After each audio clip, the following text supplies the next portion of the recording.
Hello, আসসালামু আলাইকুম। আজকে দেখুন আমি একটা পাবদা মাছ রান্না করব। পাবদা মাছ কীভাবে রান্না করতে হয় আপনারা দেখুন। প্রথমে আমি মশলাটা দিয়ে দেবো, পেঁয়াজ বাটা মানে আদা রসুন জিরা একসাথে একত্রে করে আমি ব্লেন্ডার করে নিয়েছি।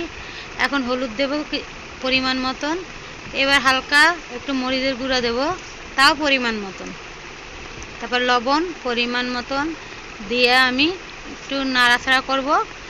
করার পর একটু পানি দেব, হালকা পানি দিয়ে আমি ওই মশলাটাকে ভালোভাবে কষিয়ে নেব। দেখুন কি সুন্দর করে কষানো হচ্ছে। তারপরে কষানো হয়ে গেলে আমি আবার পানি দিয়ে দেব। এবার একটু বেশি করে পানি দিলাম, পানি দেওয়ার পর একটু নাড়াচাড়া করে নিলাম, নেওয়ার পর আমি আবারও একটু পানি দেব। কষানো হয়ে গেছে, পাবদা মাছটা দিয়ে দিলাম। দেখুন কি সুন্দরভাবে আমি পাবদা মাছটা এভাবে করে দেবেন, ঠিক আছে।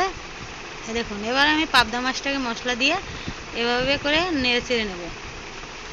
নেওয়ার পর মাছটা সুন্দর করে একটু পানি দিয়ে দেব, হালকা পানি দেব। পানি দেওয়ার পর একটু নেড়ে চেড়ে নেব। নেওয়ার পর আমি এটাকে ঢাকনা দিয়ে ঢেকে দেব।